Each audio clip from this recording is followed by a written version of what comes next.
ver al camarada Peláez otra vez y entregarle, obsequiarle el libro y escuchar sus opiniones y tal vez sus críticas. Entonces, yo creo que una parte muy importante, tal vez la más importante de este evento será la discusión, no o sea el coloquio. Yo, perdón, comí una cosa de soya y disculpen. Yo tengo que estar en la feria del libro a las como 7:15 a más tardar. Entonces voy a tratar de no extenderme demasiado. Y quería comenzar un poco con la cuestión del porqué de este libro. Y mucha gente me ha preguntado cómo es que me interesé en el trotskismo boliviano. Lo más importante yo creo es que Bolivia es uno de 3 países en el mundo donde el trotskismo llegó a tener influencia de masas.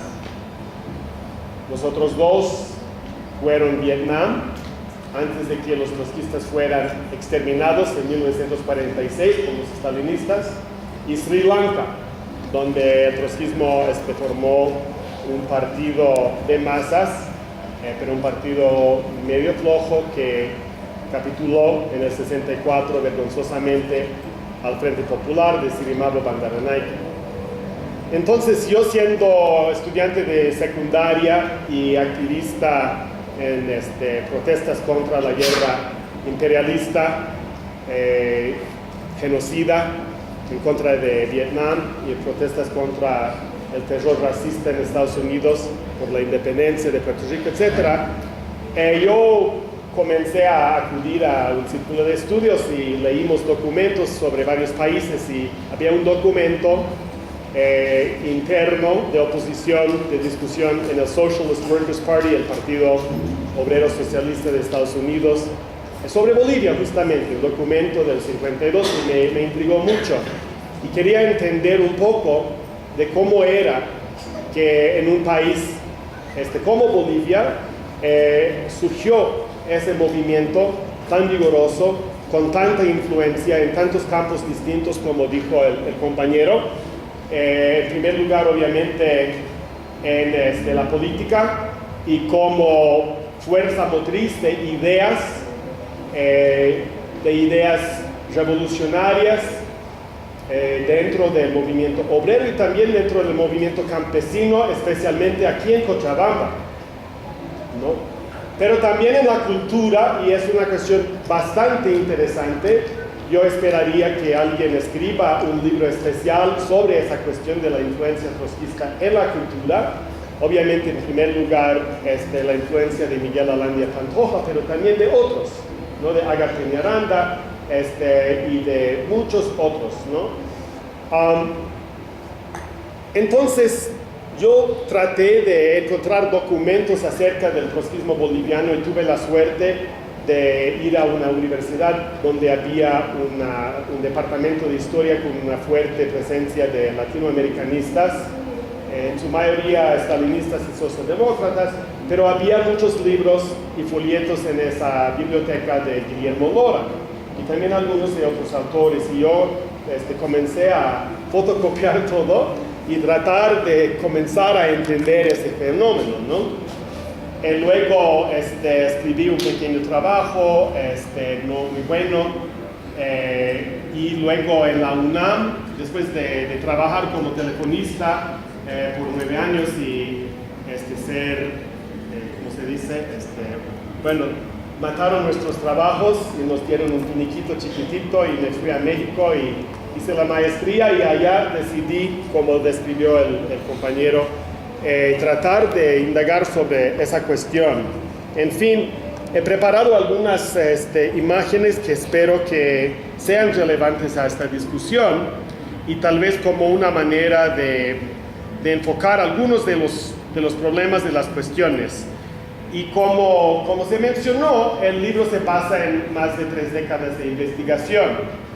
y traté de conseguir todos los documentos, todas las tesis, todos los boletines, todos los periódicos posibles, recurriendo al grado posible las bibliotecas y archivos de los lambertistas en Francia, de los mandelistas en Francia, que tienen el archivo de la Cuarta Internacional, y luego del Secretariado Unificado de la disque Cuarta Internacional Mandelista, pero donde hay literalmente miles de informes, cartas, periódicos, etc. También de la biblioteca Hoover, que está medio asociada con el imperialismo norteamericano en Stanford, California y otros lugares, para tratar de ver, de comparar las versiones y de indagar sobre cuestiones que realmente me parecían muy interesantes y muy importantes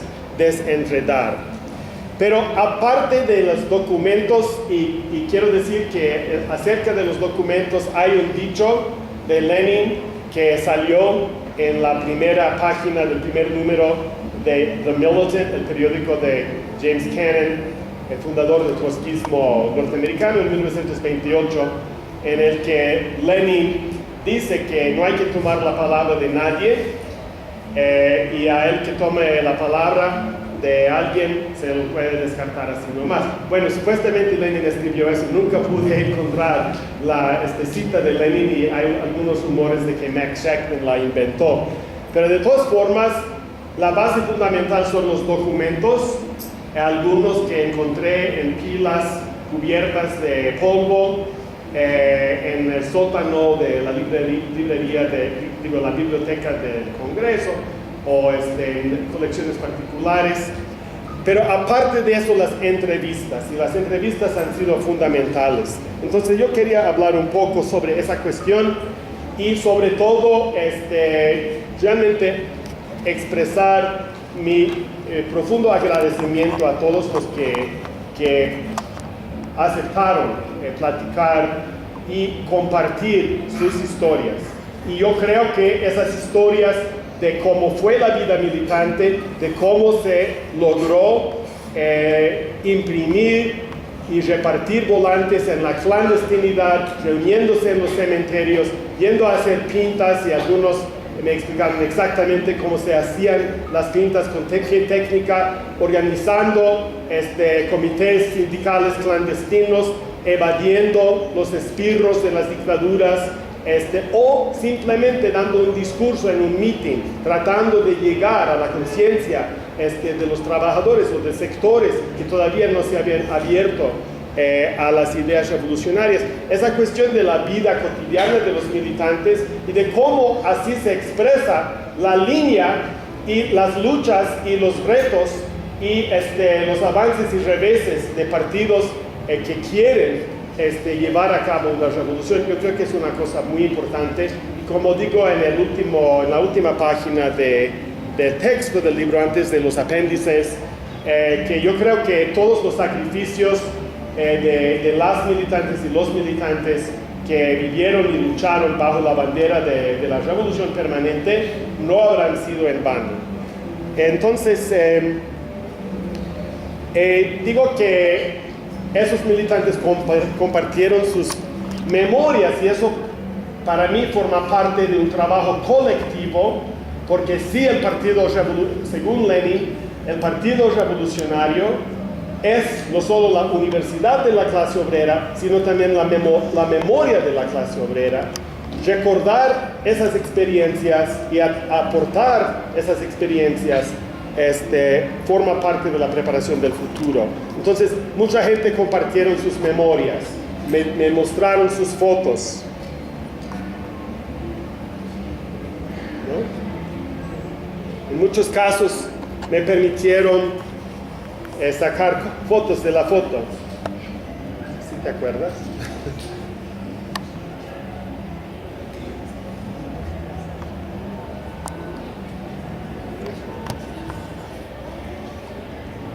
Son los primeros números del periódico Lucha Obrera. Es difícil encontrar colecciones íntegras de Lucha Obrera, muy difícil. Me dieron fotos de congresos del POR. Este es de los años 40, ¿no? Este de un congreso juvenil del POR en siglo XX. Se ve las caras jóvenes, la emoción, ¿no? La alegría de luchar por cambiar el mundo. Los motivos que hacen que una persona decida entregarse a la lucha revolucionaria, se aprecia un poco de eso en estas caras, ¿no? Para mí es así, verlo. Hay fotos de congresos mineros, y aquí tengo fotos de algunos de los entrevistados, y los entrevisté gente de muchas corrientes. Entrevisté gente del POR Masas, del POR Lucha Obrera, luego POR Combate, luego POR Unificado, del POR Trotskista de Posadas, del grupo Octubre, o sea, ese grupo que influyó mucho en el sindicato de los periodistas y que era medio nacionalista, de la Liga Socialista Revolucionaria de Carlos Salazar Mostajo. Incluso entrevisté a opositores al trotskismo, varios estalinistas, que me explicaron en algunos casos que a pesar de su oposición a las ideas trotskistas, admiraban a los trotskistas por su valentía, que habían compartido el exilio, las celdas y muchas experiencias. Entonces, este es Huarqui, Oscar. Oscar, así se sabe que uno está en Bolivia. Es Huarqui quien refundó el POR en 1938. Había sido militante del POR, de Aguirre Ginsburg y de Tristan Marov, y lo entrevisté aquí en Cochabamba. Todavía yo tenía algo de pelo, un poquito. Y me contó sus versiones y me facilitó unos documentos. Entrevisté a Eduardo Arce Loureiro, que también había sido fundador del POR. Aquí se lo ve en una foto famosa, cuando él y Alipio Valencia Vega, que se llamaba el camarada Keswar, y fue corrido en la revolución universitaria por haberse convertido en reaccionario, pero fueron a visitar a Trotsky durante el Congreso Indigenista de Pátzcuaro, en México, ¿no? Y hablaron, Trotsky estaba muy interesado en la cuestión de la educación indígena, y les preguntó acerca de la escuela de Huarizaca, la escuela Aliú, ¿no? De Lizardo Pérez. Aquí vemos la escuela Aliú de Huarizaca, y a la izquierda Carlos Salazar Mostajo, a su lado Ana Pérez, y arriba se ve, si alguien nos dice, oh, pues los marxistas nunca se interesaban en la cuestión indígena, pues podremos mostrarles una fotocita nomás, de aquí la Pachamama, y que tiene en la mano derecha un martillo, en la mano izquierda una hoz, ¿no? ¿En qué año? 1939.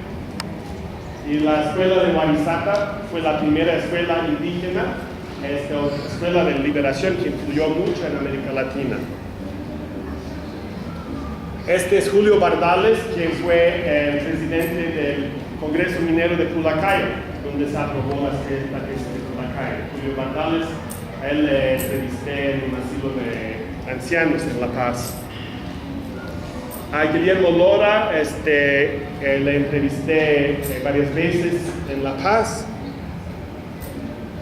Aquí hay algunas fotos de varias épocas, aquí con otros camaradas a comienzos de los 50, no en un congreso minero, y es la fracción porista en este congreso. Aquí un poquito antes, allá Barrientos, y yo creo, no estoy seguro si es, se me olvidó de hecho quién está a la izquierda. Aquí otra reunión a finales de los 50. También entrevisté a Andrés Lora y Aurora Villarroel. Andrés me contó de sus experiencias, de sus luchas, de sus memorias, de su hermano César y muchas otras cosas. Y Aurora me contó muchas cosas, especialmente su liderazgo, su protagonismo en la famosa huelga de hambre de las mujeres mineras, que a diferencia de muchas huelgas de hambre, logró desatar un movimiento de masas, que realmente sí derribó a la dictadura, ¿no? Y se sabe que Domitila Chungara quedó famosa a escala mundial, pero Aurora me contó cómo ella había luchado por iniciar esa huelga de hambre, y yo fui muy impresionado, pero también chequé y averigüé los documentos que mostraron que lo que Aurora había dicho era completamente la verdad, totalmente la verdad. Aquí me está mostrando una foto, se ve a Andrés y a Miguel en el monumento a César Lora. Entrevisté a Miguel Lora, a Ángel Capari, a Pastor Peláez, a Alejandro Carvajal, que fue un militante del POR González, que me contó muchas cosas, me dio muchísima información y me ayudó mucho, que él ha fallecido. Dionisio Coca, yo no lo pude entrevistar en persona, envié preguntas para él, y Nadezhda Bravo me hizo el favor. Ella es una de las hijas de Fernando Bravo, que era parte del POR de González. Nadezhda Bravo le hizo una entrevista a Dionisio Coca, que también fue muy útil. Eduardo Mendizábal le entrevisté en Sucre, poco antes de su muerte. A Grover Alejandro, no sé si conozcan esa foto. Huracán Ramírez, el ex dirigente de la Federación Minera y de la COP, me había contado cómo bajo la dictadura de Banzer se había, ¿cómo se dice?, escogido, ¿cómo se llama eso? Cuando se decide quién va a hacer una tarea peligrosa. No sé cómo explicarlo, no recuerdo la expresión.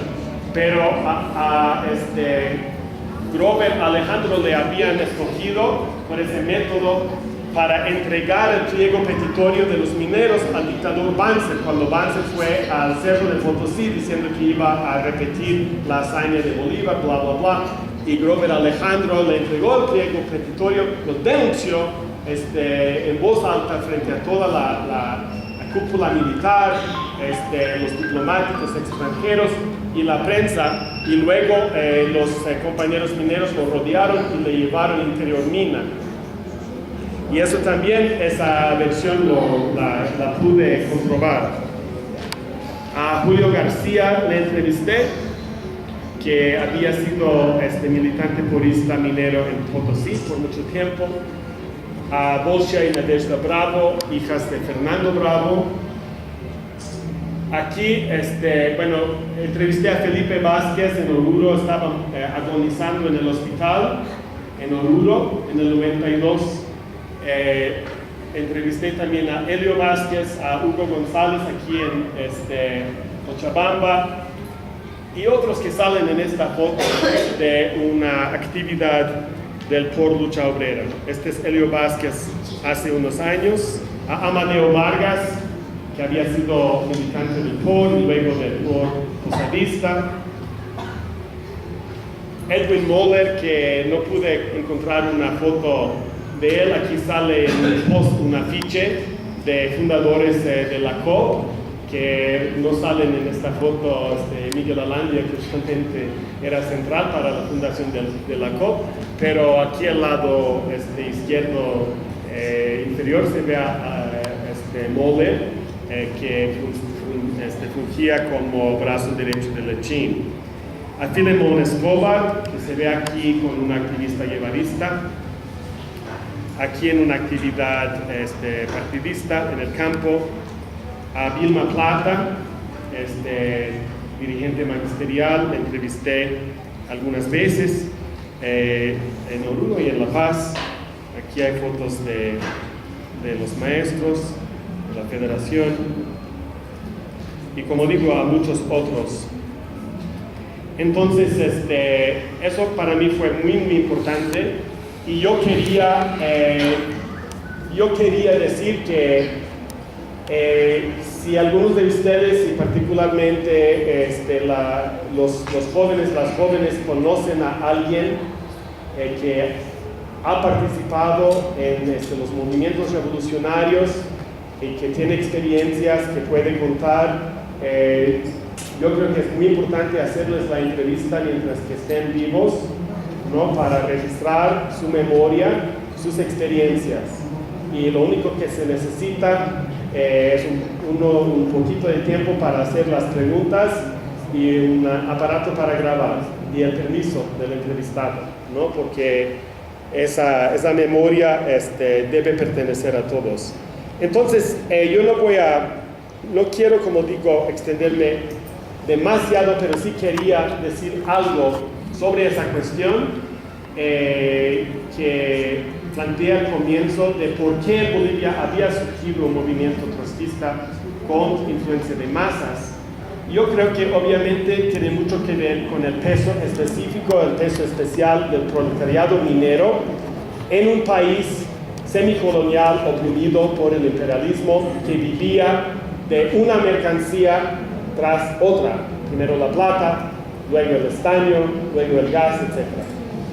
Esta es un anuncio publicitario de la Asociación de Explotadores, o sea, de empresarios mineros, en 1949. Y se ve que ese proletario muy minoritario en términos numéricos, incluso en la imagen que da la patronal, se ha convertido en gigante. ¿Por qué? Porque el país vivía de esa mercancía, de su trabajo, ¿no? Sin embargo, a esos trabajadores la sociedad burguesa les consideraba como gente desechable, sin derechos, como indios ignorantes según la burguesía, que no debían tener voz, que no debían tener voto, ni siquiera en la fraudulenta democracia burguesa. Pero el trotskismo les dijo que sus sacrificios, morir antes de los 40 años, escupiendo sangre, dando los pulmones por la llamada democracia no imperialista, que todo ese sacrificio tenía un significado, ¿no? Que no era nada más la miseria, la explotación, sino que formaban parte de una clase que podía y que por la misma naturaleza de la lucha de clases debía encabezar las luchas de todos los explotados. Y con su experiencia cada vez más eso comenzó a ocurrir, ¿no? Comenzando tal vez con la masacre de Uncía, pero siguiendo con tantas masacres, tantas luchas en las que ese proletariado surgido del campesinado indígena, que hablaba en la mina con un vocabulario mixto de inglés, como float and sink, ¿no? De los ingleses, que hablaba tal vez de The Strongest, ¿no? Que un equipo con nombre inglés, ¿no? Pero que también utilizaba vocales quechua para describir técnicas de perforación, ¿no es cierto? Que hablaba de la revolución permanente en vocabulario castellano, pero vocabulario político ruso, ¿verdad? ¿No es cierto, camarada? Aquí tenemos una camarada ex-soviética que viene del Ejército Rojo. Entonces, esa cuestión realmente significaba que el trotskismo, entre otras cosas, daba un significado a la lucha de los mineros, que también podían saber que tenían camaradas en Indochina, o sea, en Vietnam, ¿no? Tenían camaradas en Estados Unidos que publicitaban sus luchas, que tenían camaradas en Sri Lanka, que tenían camaradas en la India, que querían saber y solidarizarse con su lucha. a pesar de todo el esfuerzo y la explotación en las minas. Y algunas de estas fotos tienen la explicación en inglés porque he utilizado algunas de estas fotos en cursos en la universidad o de discusiones políticas, ¿no? Acerca de Bolivia y acerca de la lucha obrera, campesina e indígena en Bolivia. Mientras tanto, ese proletariado surgido del campo mantenía en muchos casos vínculos muy fuertes con el campo. Cuando había masacres blancas, como ustedes sabrán, los mineros regresaban al campo y muchas veces, especialmente en los 40 y 50, organizaban sindicatos campesinos utilizando sus experiencias. Y ese hecho de llevar los métodos de lucha y las ideas de organización de la mina al campo o de la mina a la ciudad, en el caso de, por ejemplo, los relocalizados en la lucha de la guerra del gas, etc., ha sido un tema recurrente.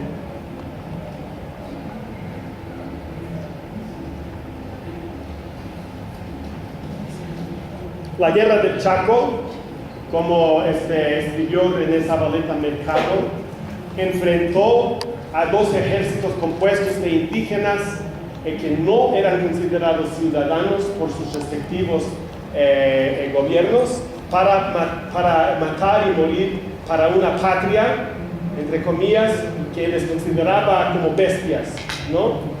Carne de cañón en el sentido literal. Y es una verdad histórica que la guerra es madre de la revolución. Entonces, eso es lo que ocurrió con la guerra del Chaco.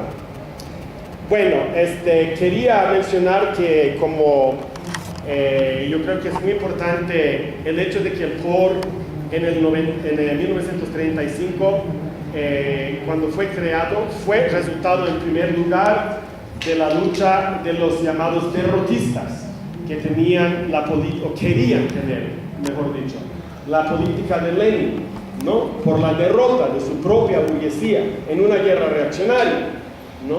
Pero que fueron tildados de derrotistas en muchos casos por los patrioteros que querían encarcelarlos y perseguirlos. Pero los más vivos, los más abiertos y los que querían realmente generalizar esta experiencia eran jóvenes como José Aguirre Gainsbourg. También había una corriente encabezada por un aventurero pintoresco, Tristán Maroff, Gustavo Navarro, que supuestamente escogió el nombre Tristán en parte por Flora Tristán y Maroff porque sonaba medio ruso o búlgaro, ¿no? Entonces Maroff venía de una corriente de pensamiento andino que quería mezclar indigenismo y populismo y elementos del marxismo. Entonces creaba un tipo de sopa a la que picaba con varias especias marxísticas, ¿no? Pero tenía una relación bastante estrecha durante un periodo con José Carlos Mariátegui y escribía en la revista Amauta de Mariátegui. Y él compartía con Mariátegui la fantasía de que el Incario había sido supuestamente una sociedad sin clases, extraña sociedad sin clases que tiene un emperador, pero esa era la fantasía nacionalista idealizada de Maroff. Pero la realidad era que muchos sindicalistas mineros, como dije, mantenían vínculos muy fuertes con el campo indígena, y es el caso muy claramente como muchos me han dicho, como Miguel Lora y Andrés Lora y otros han enfatizado, de César Lora, que había trabajado en el campo como Huacani, que hablaba quechua, que tenía una relación estrecha con los campesinos, y que mantenía ese tipo de relación después de ir a trabajar en la mina siglo XX. O sea, por un lado tenemos ese referente histórico un poco fantasioso de Tristán Maroff, por otro lado la realidad de la sociedad boliviana antes y después, justo después de la Revolución Nacional del 52, en la que los mineros bolivianos realmente sí encabezaban en muchos aspectos las luchas de los campesinos indígenas terriblemente oprimidos y explotados. En 1926 la revista Bandera Roja, que fue una revista de orientación semi-anarquista, semi-comunista, publicó un artículo sobre Trotsky.